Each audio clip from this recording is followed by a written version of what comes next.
अस्सलाम वालेकुम एवरीवन, मैं हूं मोहम्मद तलहा। आप लोग देख रहे हैं तलहा स्पेस एकेडमी। बच्चों देखो, जब से लाइट डिस्कवर हुई है, जब से उसके नेचर के बारे में बहुत ज़्यादा डिबेट पाया जाता है।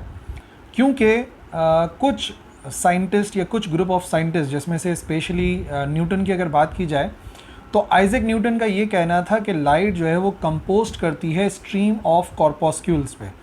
यानी कि न्यूटन का ये मानना था कि जो लाइट है it has a particle nature, वो पार्टिकल्स पे कंसिस्ट करती है। और ये 17वीं सेंचुरी के अंदर उसने अपना पॉइंट ऑफ व्यू प्रेजेंट करा था, जिसे न्यूटन्स कॉर्पस्कुलर थ्योरी कहते हैं। और इस थ्योरी के मुताबिक छोटे छोटे पार्टिकल्स हैं, माइन्यूट पार्टिकल्स हैं, जिनसे लाइट जो है वो कंसिस्ट करती है। और यही वजह है कि एक दूसरा ग्रुप जो है वो इसके अपोजिशन के अंदर आया, और वो था एक डच फिजिसिस्ट और एस्ट्रोनॉमर भी था, क्रिश्चियन हाइगन।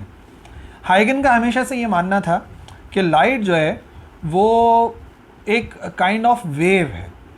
ठीक है, न्यूटन कह रहा था वो काइंड ऑफ पार्टिकल है। ठीक है, और ये कह रहा है कि वो एक काइंड ऑफ एनर्जी है, यानी कि वेव की फॉर्म में ट्रैवल करती है एक सॉर्ट ऑफ मीडियम से, जिसे ईथर का नाम दिया गया। तो दो हमारे पास कॉन्ट्रास्टिंग व्यूज़ आ गए। न्यूटन का मानना ये था कि लाइट जो है वो पार्टिकल नेचर रखती है, और हाइगन का मानना था लाइट का जो नेचर है वो वेव नेचर है। अब अगर दोनों के सिर्फ एक एक एतराज़ पर ही नज़र डाल लें, तो सबसे पहला एतराज़ न्यूटन की तरफ से हाइगन की थ्योरी के ऊपर लगाया गया कि भाई हम ये तो जानते हैं कि साउंड एक काइंड ऑफ वेव है, साउंड का तो कंफर्म है, और साउंड जो है वो कॉर्नर से या किसी पाइप के क्रैक से टकरा कर ट्रैवल कर सकता है, हमें सुनाई दे सकता है। लेकिन लाइट क्यों पाइप के क्रैक से या कॉर्नर से टकराने के बाद हमें नज़र नहीं आती, क्यों हमें पाइप के अंदर अंधेरा सा नज़र आ रहा है? तो अगर तो लाइट वेव होती तो साउंड की तरह से वो भी रिफ्लेक्ट करती और वो इस पाइप को रोशन कर देती। जबकि जो एतराज़ हाइगन की तरफ से आया, यानी कि वेव थ्योरी की तरफ से आया, वो ये कि जो न्यूटन की कॉर्पस्कुलर थ्योरी थी वो रिफ्रैक्शन ऑफ लाइट को एक्सप्लेन नहीं कर सकती। ठीक है, या बेहतर तरीके से एक्सप्लेन नहीं कर सकती, 100% एक्सप्लेन नहीं कर सकती। जबकि हाइगन की जो वेव थ्योरी है वो बिल्कुल डिस्पर्जन ऑफ लाइट को या रिफ्रैक्शन ऑफ लाइट को एक्सप्लेन कर देती है। तो इसी कश्मकश के अंदर, इसी बहस व मुबाहिसे के अंदर एक और साइंटिस्ट का नाम आता है, जो कि है आज का हमारा टॉपिक भी, और वो है थॉमस यंग, जो कि एक अमेरिकन साइंटिस्ट था। और इसने जो है वो साथ दिया हाइगन की वेव थ्योरी का, और उसने डिमॉन्स्ट्रेट करा कि लाइट एक्चुअली वेव है और वो पार्टिकल नहीं है। आज का हमारा लेक्चर उसी एक एक्सपेरिमेंट के बारे में है, जिसे कहते हैं यंग्स डबल स्लिट एक्सपेरिमेंट। सो आज के लेक्चर में हम यंग्स डबल स्लिट एक्सपेरिमेंट को तो समझेंगे, और साथ साथ यंग डबल स्लिट एक्सपेरिमेंट की मदद से positions of bright and dark fringes भी फाइंड करेंगे, वो इंशाल्लाह लेक्चर में समझेंगे। और इन दी एंड एक फार्मूला ड्राइव करना है फॉर फ्रिंज स्पेसिंग। तो चलिए शुरुआत करते हैं थोड़ा सा बेसिक्स को समझ के। सबसे पहली बात, अगर आपने मेरे पुराने लेक्चर नहीं देखे जहां मैंने हाइगन की वेव थ्योरी को एक्सप्लेन करा है, वेव फ्रंट का कॉन्सेप्ट दिया है और इंटरफेरेंस ऑफ लाइट का कॉन्सेप्ट दिया है, तो हो सकता है ये लेक्चर समझने में आपको दिक्कत हो। पर अगर आपके पास वो कॉन्सेप्ट है तो आप इस लेक्चर को कंटिन्यू कीजिए, अदरवाइज़ वो वीडियोज़ जाके ज़रूर देख लीजिएगा, ताकि इस लेक्चर को अच्छे तरीके से समझ में आप समझ सकें। और थोड़ा सा मैं रिवीजन भी करवा देता हूँ। भाई मिसाल के तौर पे सबसे पहली बात, हमें इंटरफेरेंस ऑफ लाइट को समझना है। असल में जो हाइगन की वेव थ्योरी को सही साबित करा थॉमस यंग ने अपने यंग्स डबल स्लिट एक्सपेरिमेंट के ज़रिए, वो लाइट को इंटरफेयर करवा के करा। भाई देखो, साउंड दो सोर्सेज से आ रहा होता है, तो वो कंबाइन होके लाउड साउंड भी प्रोड्यूस कर सकता है, या साउंड दो सोर्सेज से आ रहा है तो वो दोनों के इफेक्ट को कैंसिल भी कर सकता है, जिसे हम इंटरफेरेंस कहते हैं, कंस्ट्रक्टिव और डिस्ट्रक्टिव, जो कि हमने समझा था। पानी में बनने वाली वेव्स भी ऐसी करती हैं कि अगर वो ट्रैवल करती हुई आ रही हैं तो वो एक दूसरे के इफेक्ट को कैंसिल भी कर सकती हैं, बढ़ा भी कर सकती हैं। इसे हम कहते हैं interference of waves. Thomas young ने क्या करा, उसने इंटरफेरेंस साबित कर दिया लाइट का। अब जैसे ही इंटरफेरेंस साबित हो गया लाइट का, तो इंटरफेरेंस पार्टिकल्स की प्रॉपर्टीज़ नहीं है, interference is the property of wave. तो अगर लाइट भी इंटरफेरेंस करती है तो इसका मतलब वो बन गई अ काइंड ऑफ वेव। ठीक है, लेकिन इंटरफेरेंस ऑफ लाइट के लिए कुछ शराइत हैं जो कि समझ में आना ज़रूरी है। तभी हमें जो यंग का डबल स्लिट एक्सपेरिमेंट है वो समझ में आएगा। अगर आप चाहते हैं कि दो लाइट्स आपस में इंटरफेयर करें कंस्ट्रक्टिवली या डिस्ट्रक्टिवली, तो पहली शर्त यह है कि दोनों सोर्सेज कोहेरेंट होनी चाहिए।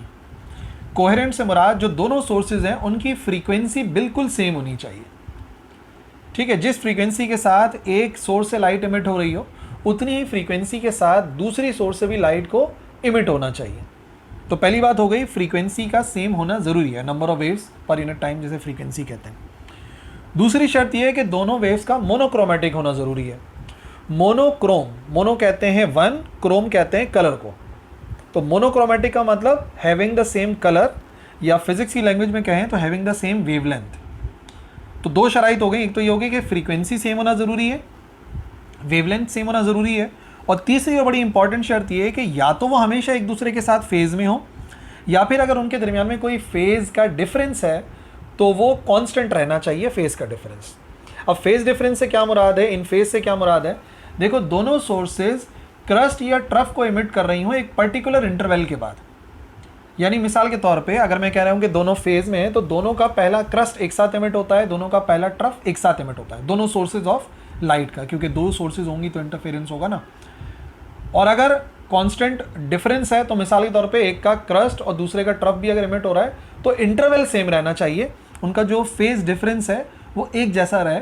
ऐसा नहीं हो कि किसी लाइट से पहले जल्दी क्रस्ट इमिट हो जाए फिर देर से क्रस्ट इमिट हो जाए। दोनों का जो फेज़ डिफरेंस है दोनों लाइटों का वो एकदम सेम होना चाहिए। तो तीनों शर्तें आपको याद रखनी है। लाइट का कोहेरेंट होना ज़रूरी है, ठीक है, सेम फ्रीक्वेंसी वाला होना ज़रूरी है, मोनोक्रोमेटिक होना ज़रूरी है, सेम कलर वाला होना ज़रूरी है, और इसके साथ साथ सेम फेज़ में होना ज़रूरी है, यानी कि दोनों सोर्सेज से क्रस्ट या ट्रफ इमिट हों एक साथ एक ही पर्टिकुलर इंटरवल में। अब थोड़ा समझो कि जब सोर्स से साउंड इमिट होता है या लाइट इमिट होती है तो हम इस तरीके से सर्किल से शो करते हैं, जिसे हमने वेव फ्रंट के अंदर समझा था। बेसिकली ये सर्कुलर वेव फ्रंट है। और यहाँ पर आप देखो दो किस्म की लाइनें नज़र आ रही हैं। ये ब्लू वाली तो समझ लो एक सोर्स ऑफ लाइट है जिससे लाइट इमिट हो रही है बाहर की तरफ, ठीक है, लाइट इमिट हो रही है। अब लाइट में आपको पता है क्रस्ट भी होता है, ट्रफ भी होता है। तो जितनी भी बोल्ड लाइन्स हैं ये अंडरस्टैंडिंग के लिए हम बना रहे हैं कि क्रस्ट को रिप्रेजेंट कर रही हैं, और जितनी भी डॉटेड लाइन है वो ट्रफ को इमिट कर रही हैं, ठीक है। अब वेव फ्रंट का जो कॉन्सेप्ट होता है ना वो ज़रूरी इस वजह से है क्योंकि अगर मैं इसकी जगह वेव्स बनाता तो पता कैसे बनानी पड़ती, ऐसे बनानी पड़ती।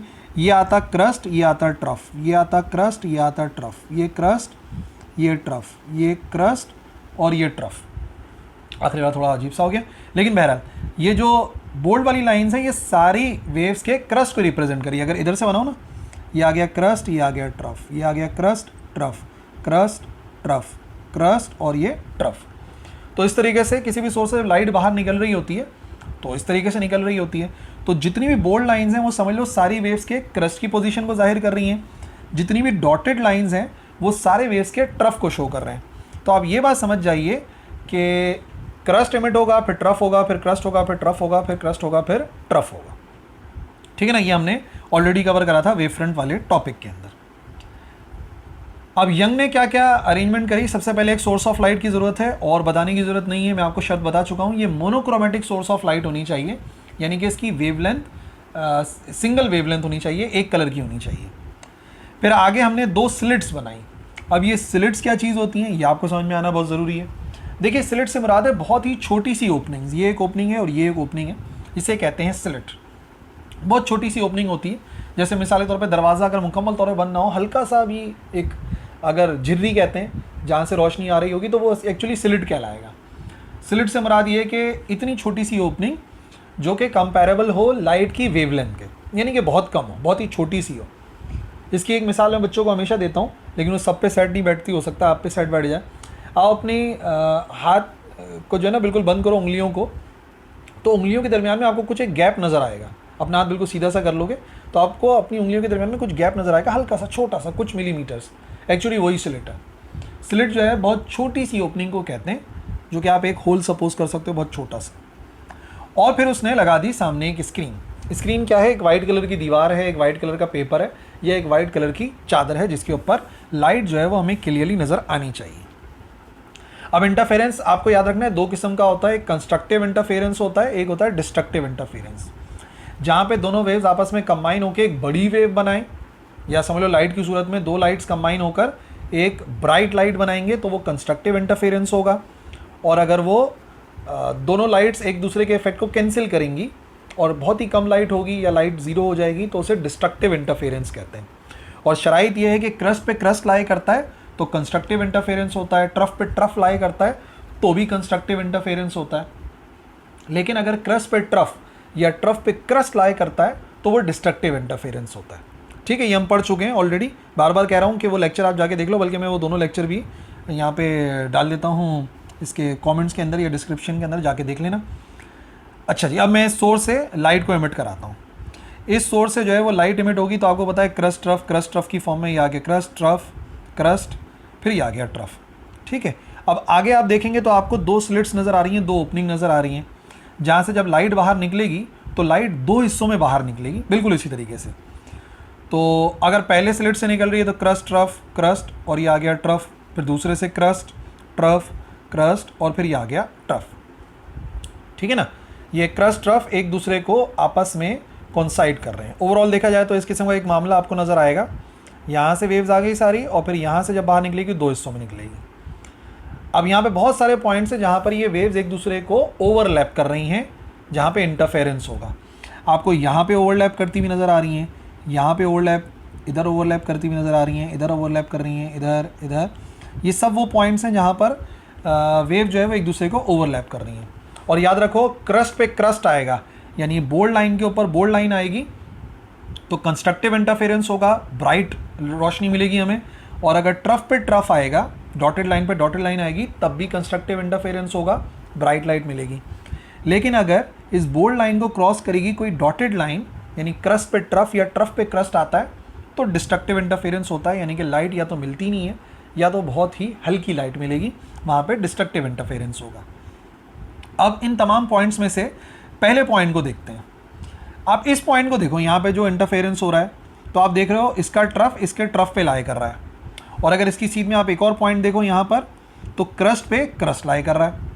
फिर इसकी सीध में एक और पॉइंट देखो तो ट्रफ पे ट्रफ लाई कर रहा है। इसका मतलब ये पूरी लाइन के अंदर जो इंटरफेरेंस हो रहा है वो कंस्ट्रक्टिव इंटरफेरेंस हो रहा है, क्योंकि मैंने आपको बताया क्रस्ट पे क्रस्ट या ट्रफ पे ट्रफ लाई करे तो उसे कहते हैं कंस्ट्रक्टिव इंटरफेरेंस। और नतीजे में बिल्कुल इन लाइटों की रोशनी, ये जो रोशनी आ रही है, लाइटें आ रही हैं, इसकी बिल्कुल सीध में आपको एक ब्राइट फ्रिंज नज़र आएगा। जहाँ पे भी रोशनी नज़र आएगी ना, ज़रा ज़्यादा एक लाइन सी नज़र आएगी, हाशिया सा नज़र आएगा, तो उसे हम बोलते हैं ब्राइट फ्रिंज। कंस्ट्रक्टिव इंटरफेरेंस की वजह से कौन सा फ्रिंज बनता है? Bright fringe. ठीक है, जहाँ पर रोशनी नज़र आएगी हमें। अब थोड़ा सा डिफरेंट पॉइंट्स देखते हैं। ये वाला पॉइंट देखो ज़रा, इस पॉइंट पे क्या नज़र आ रहा है? इस वेव का क्रस्ट इस वेव के ट्रफ को ओवरलैप कर रहा है। क्रस्ट पे ट्रफ, डिस्ट्रक्टिव इंटरफेरेंस। इधर देखो, क्रस्ट पे इसका ट्रफ लाई कर रहा है, इसका क्रस्ट इसका ट्रफ, कौन सा इंटरफेरेंस? Destructive interference. जहाँ कहीं भी डिस्ट्रक्टिव इंटरफेरेंस होगा वेव एक दूसरे के इफेक्ट को कैंसिल करेंगी। और यहाँ दोनों जगह पर अगर आप देखोगे तो आपको कोई भी रोशनी नज़र नहीं आएगी। जहाँ रोशनी नहीं नज़र आती, अगर यही एक्सपेरिमेंट अंधेरे में किया जाए तो यहाँ पे रोशनी नहीं होगी, डार्कनेस नज़र आएगी, अंधेरा नज़र आएगा। तो ये ब्राइट फ्रिंज होता है जहाँ पे रोशनी पहुँच जाती है, और ये दोनों कहलाते हैं डार्क फ्रिंज। फ्रिंज कहते हैं थोड़ी मोटी सी लाइन को ना, थोड़ा मोटा अगर कुछ होता है, उर्दू में हाशिए के लफ्ज़ इस्तेमाल करते हैं, हाशिया थोड़ा सा चौड़ा सा होता है, तो ये ब्राइट फ्रिंज है और इसके ऊपर दोनों डार्क फ्रिंजेस होंगे, यानी कि रोशनी नहीं मिलेगी। और पॉइंट्स देखते हैं। इस पॉइंट को अगर आप देखो तो ट्रफ पे ट्रफ लाई कर रहा है, और ये वाले पॉइंट को अगर देखो तो ट्रफ पे ट्रफ लाई कर रहा है। जब ट्रफ पे ट्रफ लाई करता है तो कंस्ट्रक्टिव इंटरफेरेंस होता है, यानी कि इन दोनों की सीध में भी हमें ब्राइट फ्रिंज मिलेगा। तो यंग्स डबल स्लिट एक्सपेरिमेंट का जो नतीजा था, बेसिकली जो रिजल्ट था, उसमें हमें ऑल्टरनेट पैटर्न मिले, dark fringe, bright fringe, dark fringe और ब्राइट फ्रिंज, कंस्ट्रक्टिव और डिस्ट्रक्टिव इंटरफेरेंस की वजह से। और जैसे ही इंटरफेरेंस नज़र आ गया लाइट का, तो साबित हुआ कि light is a kind of wave, क्योंकि वो इंटरफेरेंस कर रही है, और इंटरफेरेंस करना वेव्स की ही प्रॉपर्टीज़ है। अगर इसी फिगर को हम एक्चुअली देखें तो एक्चुअल एक्सपेरिमेंट में कुछ ऐसी शक्ल नज़र आती है। लेज़र से अगर आप इस एक्सपेरिमेंट को परफॉर्म करेंगे तो आपको नज़र आएगा, ये इसको मैं क्या नाम दे रहा हूँ? इस वाले को मैं नाम दे रहा हूँ ब्राइट फ्रिंज। जितने भी आपको रेड से नज़र आ रहे हैं, ये कौन सा हो गया? ये हो गया ब्राइट फ्रिंज, जहाँ पर हमें रोशनी नज़र आ रही है। और दरमियान में ये जो गैप नज़र आ रहे हैं, इधर गैप है, इधर गैप है, ये सारे के सारे कौन से फ्रिंजेस कहलाते हैं? ये कहलाते हैं डार्क फ्रिंजेस, ठीक है ना, क्योंकि लाइन नहीं है, थोड़े से चौड़े हैं, तो इस वजह से इनको लाइन, ब्राइट लाइन या डार्क लाइन नहीं कहते, बल्कि डार्क या ब्राइट फ्रिंजेस कहते हैं, ठीक है। तो एक मसला तो हमारे पास हल हो गया आज के लेक्चर का कि भाई लाइट को साबित करना था कि वो वेव है, तो क्योंकि वो इंटरफेरेंस कर रही है, दोनों किस्म का इंटरफेरेंस नज़र आ रहा है, तो कंफर्म हो गया कि लाइट जो है वो एक काइंड ऑफ वेव, ठीक है। अब डेरिवेशन की तरफ आते हैं, जो हमें ड्राइव करना है उसके थोड़ी सिंपल सी डायग्राम बनाते हैं। दो स्लिट्स हमने सपोज कर ली S1 और S2, ये आ गई दो स्लिट्स, ठीक है ना। S1 ये वाली जगह को कह दिया, S2 ये वाली जगह को कह दिया, और दोनों के दरमियान की जो डिस्टेंस है उसको स्मॉल d से शो करते हैं। Distance between slits is equal to small d। फिर कुछ फासले के ऊपर, L फासले के ऊपर हमने स्क्रीन रखी हुई है, बिल्कुल वैसे ही जैसे मैंने फिगर के अंदर आपको दिखाया था। अब यहाँ पर हम ना रेस के थ्रू बनाएंगे, ज्योमेट्री को अप्लाई करना है तो स्ट्रेट लाइन से शो करेंगे, वेव फ्रंट से शो नहीं करेंगे। तो S1 और S2 से दो लाइंस ड्रॉ कर लेते हैं, दो रेज ऑफ लाइट ड्रॉ कर लेते हैं जो कि किसी एक पॉइंट पे जाके मिले। लेट से S1 और S2 से दो लाइनें निकली और वो स्क्रीन पे जाके एक पॉइंट पे मिल रही हैं, जिसको नाम दे देंगे पॉइंट P। और ये जो पॉइंट P है, यहाँ पे कंस्ट्रक्टिव इंटरफेरेंस भी हो सकता है, डिस्ट्रक्टिव भी हो सकता है। आप कहीं भी सपोज कर सकते हो इस पॉइंट P को, मैंने थोड़ा सा ऊपर की तरफ सपोज कर लिया। अगर स्लिट्स का सेंटर जो है वो पॉइंट O है, तो O से एक सीधी लाइन बना लेंगे स्क्रीन तक, जिसको पॉइंट Q का नाम दे देंगे, ठीक है। ये इससे एक फ़ायदा होगा हमें ना, तो हमें पता लग गया कि जो स्लिट का सेंटर है अगर स्क्रीन के पे देखा जाए तो वो Q के बराबर है। तो Q से P तक का जो हाइट है उसको Y से शो करेंगे, क्योंकि Y एक्सिस में आ रहा है ना डिस्टेंस, तो Y से शो करेंगे। Y को कहते हैं पोजीशन ऑफ फ्रिंज। Y हमें बता रहा है कि पोजीशन उस फ्रिंज की क्या है, चाहे डार्क फ्रिंज हो या ब्राइट फ्रिंज हो। तो तीन इंपॉर्टेंट लेंस हैं जो आपने जहन में रखनी है। एक तो हो गया D, डिस्टेंस बिटवीन स्लिट्स, एक हो गया L, distance between slits and screen, और एक हो गया Y का मतलब हो गया पोजीशन ऑफ फ्रिंज, ठीक है ना, फ्रिंज की पोजीशन क्या है। थोड़ा सा इसको साइड में करते हैं, एक काम आपको सीखना पड़ेगा। यहाँ पर इंपॉर्टेंट बात यह है कि हमें पाथ डिफरेंस मालूम करना है। पाथ डिफरेंस से क्या मुराद होती है? पाथ डिफरेंस से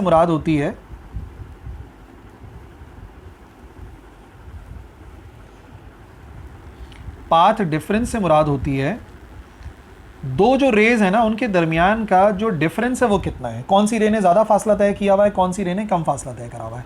लेट से इसको R1 कर देते हैं, इसको R2 कर देते हैं। दो रेज आपको नज़र आ रही हैं, एक R1 है, एक R2 है। बताओ किसने ज़्यादा फासला तय किया हुआ है? सब कहेंगे R2 ने ज़्यादा फासला तय करा हुआ है।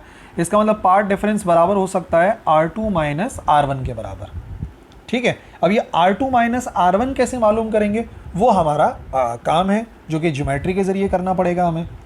याद रखो, अगर दो लाइनों के दरमियान का आपको पाथ डिफरेंस निकालना हो ना, तो छोटी लाइन से बड़ी लाइन की तरफ एक परपेंडिकुलर ड्रॉ किया जाता है। परपेंडिकुलर का मतलब जो 90 डिग्री एंगल बनाए दूसरी वाली लाइन के साथ, ठीक है ना। छोटी लाइन से बड़ी लाइन की तरफ एक परपेंडिकुलर ड्रॉ करो, यानी बड़ी लाइन से जो एंगल बनेगा वो 90 डिग्री का बनेगा, कुछ इस तरीके से। तो पॉइंट X तक मैंने जो है वो एक बना लिया है, ये आ गया परपेंडिकुलर, यानी कि अगर इस एंगल को देखा जाए तो ये 90 डिग्री के बराबर का एंगल होगा पॉइंट X तक, ठीक है। और एक काम और कर लेते हैं, यहाँ से डॉटेड लाइन बना लेते हैं पॉइंट P तक, ताकि आपको दो ट्राइंगल जो है ना वो नज़र आ जाएं। मैं इन ट्राइंगल को पहले समझा दूँ, फिर पार्ट डिफरेंस को दोबारा से एक्सप्लेन भी कर दूंगा, इश्यूज़ नहीं है। अब दो ट्राइंगल हो जाएंगे यहाँ पे ना। पहला ट्राइंगल ये वाला है OPQ, और एक दूसरा ट्राइंगल भी आपको नज़र आ रहा होगा S1, S2 और X, ये दो ट्राइंगल हो गए। इन दो ट्राइंगल्स की खास बात ये है कि दोनों ही राइट एंगल ट्राइंगल है। इसमें ये वाला एंगल राइट एंगल है, इसमें ये वाला एंगल राइट एंगल है, ठीक है। फिर लेट से इसका ये वाला एंगल हमको मालूम है, और इसमें ये वाला एंगल हमें चाहिए, या हमें इस एंगल की ज़रूरत है। तो दो ट्राइंगल होंगे भाई, आप लोगों ने ना इन दोनों ट्राइंगल को इसी फिगर के अंदर देखना है। मैंने तो आपको अलग से दिखा दिया, पेपर में आपने सिर्फ इसी फिगर के अंदर हर काम कर लेना है, उसी से बात जो है वो क्लियर हो जाएगी, ठीक है। बस इतना याद रखो, ये दोनों ट्राइंगल सिमिलर ट्राइंगल्स हैं। और दूसरी बात, अगर ये वाला ट्राइंगल बड़ा हो जाएगा, लेट से आप पॉइंट P को नीचे की तरफ अगर मूव करवाते हो, तो आप देखोगे ये वाला ट्राइंगल छोटा हो जाएगा, ठीक है। अगर ये वाला ट्राइंगल छोटा हो जाएगा ना, तो ऑटोमेटिकली S1, S2 और X वाला फासला करीब होता चला जाएगा। क्योंकि एक बात नोट करो, पॉइंट P जितना नीचे होगा ना, R1 और R2, ये जो R1 और R2 थे, इनके दरमियान का जो फासला है, जो पाथ डिफरेंस है, वो कम हो जाएगा। यानी ऑटोमेटिकली अगर इस फासले को छोटा करोगे तो S2 और X के दरमियान का फासला भी कम हो जाएगा। ठीक है, दोबारा सुन लो। एक तो ये दोनों ट्राइंगल सिमिलर हैं, दूसरी बात ये दोनों ट्राइंगल एक दूसरे के इस वजह से भी सिमिलर हैं कि अगर एक ट्राइंगल, ये एंगल क्यों बराबर रहते हैं, क्योंकि अगर हम एक ट्राइंगल को छोटा कर दें, ये पॉइंट P को अगर हम नीचे मूव करा दें, तो ऑटोमेटिकली ये X भी यहाँ मूव करता चला जाएगा। क्यों? क्योंकि पॉइंट P नीचे आया तो R2 और R1 का फ़र्क कम हुआ, और जब फ़र्क कम हो गया तो S2 से X तक, यही तो पार्ट डिफरेंस है ना, यहाँ से लेके यहाँ तक का, ये भी ऑटोमेटिकली कम हो जाएगा।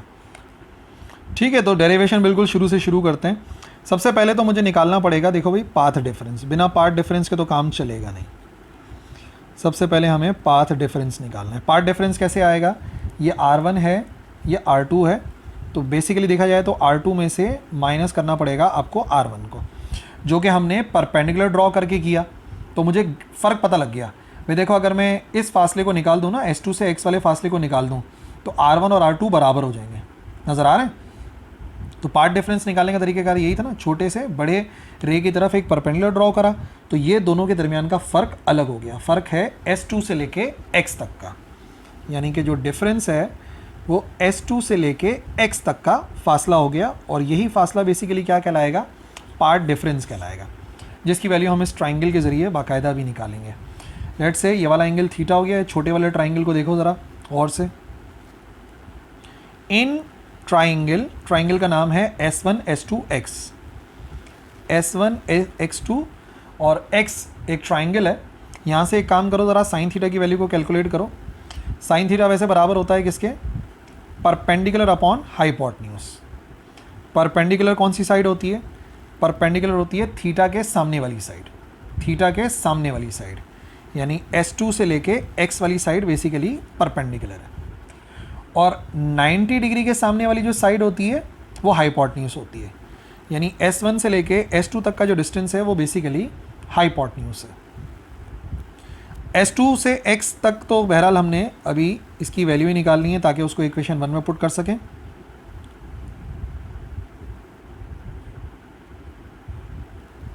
इक्वेशन 1 का नाम देते हैं, और S1 से लेके S2 जो है ना, इसको हमने D के बराबर किया हुआ है, तो ये आ गया D के बराबर। तो साइन थीटा बराबर आ गया S2X डिवाइड बाई D को इधर भेजो मल्टीप्लाई में, तो हमारे पास आंसर आ जाएगा S2X का D इधर जाके मल्टीप्लाई हुआ तो ये आ गया D साइन थीटा। S2X बराबर है D साइन थीटा के बराबर। अगर ये D साइन थीटा के बराबर है तो क्या बनी हमारी equation 1? Putting in equation, so path difference is equal to D sine theta. Okay, path difference D sine theta के बराबर आ गया, लेकिन थोड़ा सा भी काम करना बाकी है। वो जो दोनों ट्राइंगल की कहानी मैंने सुनाई थी ना, वो इधर अप्लाई करना है। एक बात नोट करने वाली है, ये एंगल बहुत बड़ा एंगल है, बहुत छोटा एंगल है। ये जो एंगल है इधर जो बन रहा है थीटा, ये बड़ा एंगल होगा, छोटा एंगल होगा। ये बहुत दो छोटी सी स्लिट्स है, ठीक है ना, उनमें से रेज जा रही हैं, तो ये एंगल बड़ा तो नहीं हो सकता, बहुत छोटा सा एंगल होगा, क्योंकि स्लिट्स बहुत छोटी ओपनिंग्स होती हैं और बहुत करीब करीब होती हैं, इतना कोई दूर भी नहीं बनाते। तो एक बात याद रखिएगा, since theta is very small, theta बहुत छोटा एंगल है, और जब थीटा छोटा एंगल है तो एक प्रॉपर्टी होती है मैथमेटिक्स के अंदर कि sine theta is approximately equal to theta. जब भी एंगल बहुत छोटा होता है ना, तो साइन थीटा तकरीबन बराबर होता है टेन थीटा के। ये बराबर होते हैं, मैथमेटिक्स की प्रॉपर्टी है, आपने याद रखना है। तो इसका मतलब ये हुआ कि पार्ट डिफरेंस का जो फॉर्मूला D साइन थीटा था, उसको मैं कर सकता हूँ D टेन थीटा, क्योंकि जब एंगल छोटा होता है तो साइन थीटा का भी वही आंसर आता है जो टेन थीटा का आता है। आप चाहो तो कैलकुलेटर निकाल के इसको चेक कर लो, छोटे छोटे एंगल्स पुट करो, 0.1, 0.2, 0.3 रेडियन के अंदर, तो देखोगे साइन का भी वही आंसर आता है जो 10 का आता है। अब टेन थीटा की वैल्यू मैं बड़े वाले ट्राइंगल से निकालूंगा, ठीक है। अब आप सोचो कि बाकी काम छोटे ट्राइंगल पे, तो बड़े ट्राइंगल पे कैसे आ गया? क्योंकि दोनों सिमिलर ट्राइंगल्स हैं, और एक ट्राइंगल छोटा हो जाता है, दूसरा ऑटोमेटिकली छोटा हो जाता है। तो इस वजह से दोनों सिमिलर ट्राइंगल्स होने की वजह से हम क्या कर सकते हैं कि हम टेन थीटा की वैल्यू ये बड़े वाले ट्राइंगल से भी निकाल सकते हैं। अब अगर आप इस ट्राइंगल को देखो, इन ट्राइंगल, ये बड़ा वाला ट्राइंगल OPQ, इस ट्राइंगल से टेन थीटा की वैल्यू निकालते हैं। टेन थीटा वैसे बराबर किसके होता है? परपेंडिकुलर अपॉन बेस के। परपेंडिकुलर होती है थीटा के सामने वाली साइड। इसका थीटा हमने यहाँ पे बनाया था, सिर्फ ये ब्लैक वाला ट्राइंगल देखो आप ऐसे, थीटा के सामने वाली साइड PQ, ये तो हो गई परपेंडिकुलर। हाइपोटेन्यूज 90 डिग्री के सामने होती है, जिसकी हमें ज़रूरत नहीं है। बेस ये वाली साइड है O से लेके Q वाली, O से लेके Q वाली, ये आ गया टेन थीटा। तो दोनों की वैल्यू देख लो क्या क्या है। P से लेके Q तक का फासला बराबर है Y के, और O से लेके Q तक का फासला बराबर है L के। तो इसका मतलब टेन थीटा बराबर आ सकता है Y/L के। Y ये पोजीशन ऑफ फ्रिंज थी, और L जो है ना स्क्रीन और जो स्लिट्स हैं उनके दरमियान का डिस्टेंस था। तो इसका मतलब ये हुआ कि पार्ट डिफरेंस का आंसर क्या आ सकता है? पार्ट डिफरेंस का आंसर वैसे क्या थी वैल्यू? पार्ट डिफरेंस बराबर था D टेन थीटा के। तो टेन थीटा की जगह पे क्या आ गया? D टेन थीटा की जगह पे आ गया Y/L। So path difference is equal to DY/L होता है, ठीक है ना, पार्ट डिफरेंस। ये हो गया हमारा, समझ लो, पहला स्टेप। हमने पार्ट डिफरेंस निकाल लिया। अब पार्ट डिफरेंस के बाद हमें पोजीशंस फाइंड करनी है डार्क फ्रिंज की और ब्राइट फ्रिंज की, यानी किस किस हाइट के ऊपर पहला ब्राइट बनेगा, किस हाइट पे दूसरा ब्राइट बनेगा, तीसरा ब्राइट बनेगा, या पहला डार्क दूसरा डार्क, वो हमने कैलकुलेट करना है। तो हम एक काम करते हैं, इधर हम लिख लेते हैं कि सबसे पहले हम मालूम करना चाह रहे हैं पोजीशंस ऑफ ब्राइट फ्रिंजेस। ठीक है, ब्राइट फ्रिंजेस की पोजीशन निकालते हैं। सबसे पहली बात ये कि ब्राइट फ्रिंज बनेगा कब, कौन से इंटरफेरेंस की वजह से? कंस्ट्रक्टिव इंटरफेरेंस की वजह से। तो इसका मतलब फॉर कंस्ट्रक्टिव इंटरफेरेंस, ये शर्त हम लोग ड्राइव कर चुके थे इंटरफेरेंस वाले लेक्चर के अंदर। कंस्ट्रक्टिव के लिए शर्त ये कि पार्ट डिफरेंस बराबर होना चाहिए m लैम्डा के। पार्ट डिफरेंस बराबर होता है m लैम्डा के फॉर कंस्ट्रक्टिव इंटरफेरेंस। अब हमारे लिहाज से पार्ट डिफरेंस कितना है? तो वैल्यूज पुट करो पार्ट डिफरेंस की। पुटिंग पार्ट डिफरेंस की जगह पर DY/L पुट करते हैं, तो हमारे पास बना DY/L एक्चुअली बराबर आ गया m लैम्डा के। अब मालूम हमें करनी है पोजीशन यानी कि कितनी हाइट के ऊपर बनेगा, और उसको हमने y से जाहिर करा हुआ है। तो एक काम करो, यहाँ से ज़रा y की वैल्यू को अलग कर लो, तो y बराबर आ जाएगा किसके? m lambda L divided by D। तो अगर आपने पोजीशंस मालूम करनी है ब्राइट फ्रिंज की कि किस किस हाइट के ऊपर किस किस पॉइंट पे ब्राइट फ्रिंज बनेगा या कंस्ट्रक्टिव इंटरफेरेंस होगा, तो आप मालूम कर सकते हैं। m की जगह पे क्या क्या पुट कर सकते हो आप? 0, 1, 2, 3 एंड सो ऑन। अगर आपने पहले फ्रिंज को देखना है तो m की जगह पे 0 पुट करोगे, दूसरे फ्रिंज की पोजीशन को देखना है तो 1 पुट करोगे, तीसरे की जगह पे 2 पुट करोगे। तो पोजीशंस क्या क्या आएंगी मैं लिख देता हूँ यहाँ पे। y is equal to m की जगह पे ज़रा 0 पुट करके देखो, अगर m 0 आएगा तो मल्टीप्लाई होकर सभी 0 हो जाएगा, ये आ गया 0। m की जगह पे 1 पुट करके देखो, सिर्फ बचेगा lambda L over D, comma 2 lambda L over D, 3 lambda L over D and so on. अगले वाले का आंसर क्या आना चाहिए? 4 lambda L over D, 5 lambda L over D। ठीक है भाई, तो ये हो गई सारी positions of bright fringes. Bright fringes की पोजीशन ये हैं सब कि किस पॉइंट पे ब्राइट फ्रिंज बनेगा। इसी तरीके से डार्क फ्रिंजेस की भी पोजीशन हमें निकालने, तरीक़ेकार यही रहेगा जो भी हमने इधर फॉलो करा। पोजीशंस फॉर डार्क फ्रिंजेस, कहाँ कहाँ डिस्ट्रक्टिव इंटरफेरेंस होगा यानी डार्क फ्रिंज बनेगा, वो भी एज इट इज़ निकालेंगे। अब बात यह है कि डार्क फ्रिंज के लिए डिस्ट्रक्टिव इंटरफेरेंस की शर्त देखनी पड़ेगी, और ये हम पढ़ चुके हैं कि डिस्ट्रक्टिव इंटरफेरेंस के लिए पाथ डिफरेंस कितना होना चाहिए।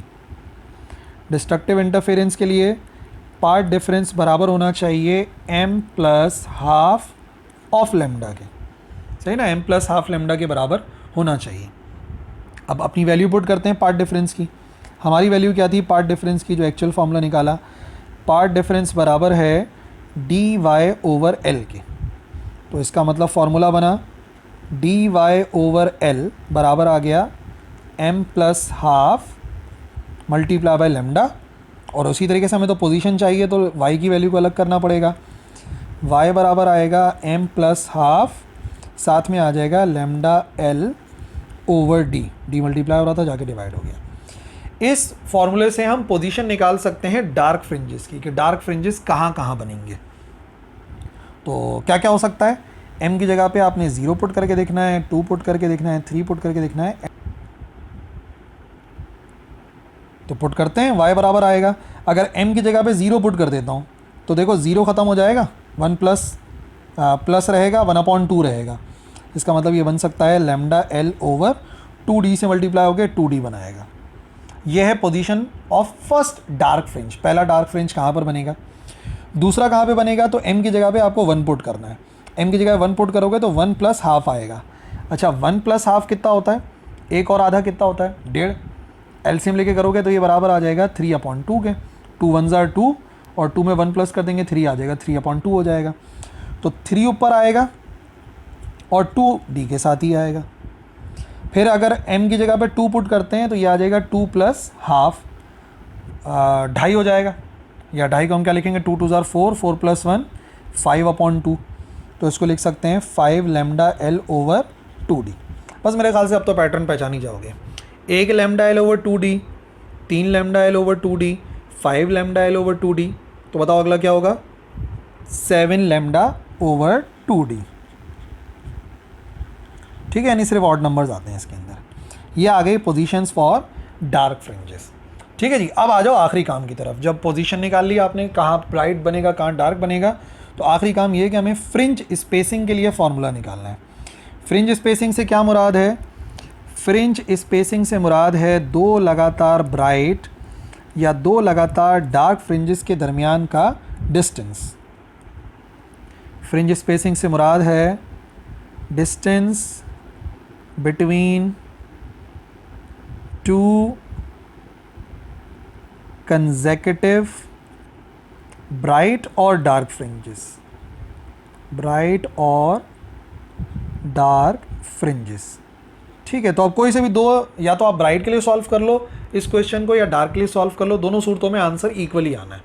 यानी कि आप कोई से 2 लगातार ब्राइट फ्रिंजेस के डिस्टेंसेस को माइनस कर लो या 2 लगातार डार्क फ्रिंजेस के डिस्टेंसेस को माइनस कर लो, तो आपको इजीली जो है वो फ्रिंज स्पेसिंग मिल जाएगा। यानी कि मैं ऐसा कर सकता हूँ, डेल्टा वाई हो सकता है बराबर दूसरे फ्रिंज की पोजीशन में से पहले फ्रिंज की पोजीशन को माइनस कर लो। तो पहले मैं आपको बताता हूँ ब्राइट फ्रिंजेस के लिए, फॉर ब्राइट फ्रिंजेस मैं आपको दोनों के लिए बताऊंगा। ब्राइट फ्रिंज के लिए भी वही आंसर आएगा और डार्क फ्रिंज के लिए भी वही आंसर आएगा। पेपर में आपने कोई एक ही लिखना है। सो फॉर्मूला तो वही यूज़ करना है कि मुझे फ्रिंज स्पेसिंग चाहिए y2 माइनस y1 करना पड़ेगा। लेकिन अब आप ये देखेंगे कि जो दूसरा ब्राइट फ्रिंज है उसकी पोजीशन क्या थी, उसमें से माइनस कर देंगे पहले ब्राइट फ्रिंज की पोजीशन में से। तो अगर ब्राइट फ्रिंजेस की पोजीशन देखी जाए, ये वाली पोजीशन है, ये रही position of second bright fringe, इसमें से माइनस करना है position of first bright fringe, यानी लेमडा l ओवर d में से 0 को माइनस करना है। तो ये तो आप कर ही लोगे, लेमडा l ओवर d में से माइनस करना है 0 को, यानी कि आंसर आ जाएगा लेमडा l ओवर d के बराबर। तो 2 लगातार ब्राइट फ्रिंजेस के दरमियान का जो फासला है वो इससे आप कैलकुलेट कर सकते हैं। और इसी तरीके से आप डार्क फ्रिंजेस के लिए भी कर सकते हो। और ज़रूरी नहीं है y2 माइनस y1, आप y3 माइनस y2 करोगे तब भी सेम आंसर आएगा। ठीक है ना, चेक कर लेना, मैं तो आपको ये बता रहा हूँ। अब वही फार्मूला हम इधर भी इस्तेमाल कर रहे हैं, डेल्टा y बराबर लिख रहे हैं y2 माइनस y1 के। अब डार्क फ्रिंजेस की पोजीशन देखो, दूसरा माइनस पहला, 3 lambda l over 2d, lambda l over 2d, 3 lambda l over 2d। बज़ाहिर तो अलग पोजीशन है, लेकिन जाहिर सी बात है फासला तो इक्वल होगा ना। ये 2 डार्क के दरमियान का फासला है, 2 ब्राइट के दरमियान का फासला सेम रहता है। तो सेकंड में से y1 को माइनस कर दिया, lambda l over 2d। LCM लोगे तो एलसीएम तो 2d आएगा, ऊपर आ जाएगा 3 लेमडा l और माइनस आ जाएगा सिर्फ लेमडा l। तो 3 लेमडा l में से माइनस कर दो 1 लेमडा l, क्या बचा, 2 lambda l divide by 2d तो ऑलरेडी लिखा हुआ है, तो 2 से 2 हुआ cancel. Fringe spacing between two dark fringes वो भी बराबर आ रही है लैम्डा एल ओवर डी के बराबर। मैंने आपको कहा था ना, आप दोनों में से कोई भी एक पेपर में लिख दो तो करेक्ट हो जाएगा, और ज़रूरी भी नहीं है कि y2 माइनस y1 करो, y3 माइनस y2 भी कर सकते हो। ठीक है जी, तो ये हो गया आज का हमारा लेक्चर मुकम्मल अल्हम्दुलिल्लाह। हमने पहले एक्सपेरिमेंट को समझा, उसके बाद पोजीशंस निकाली डार्क ब्राइट फ्रिंजेस के लिए, और आखिर में फाइंड करा फ्रिंज स्पेसिंग। आई होप समझ में आ गया होगा। That's all. अल्लाह ताला से दुआ है जो कुछ पढ़ा है समझ में आ जाए। आमीन सुम्मा आमीन। अल्लाह हाफिज़।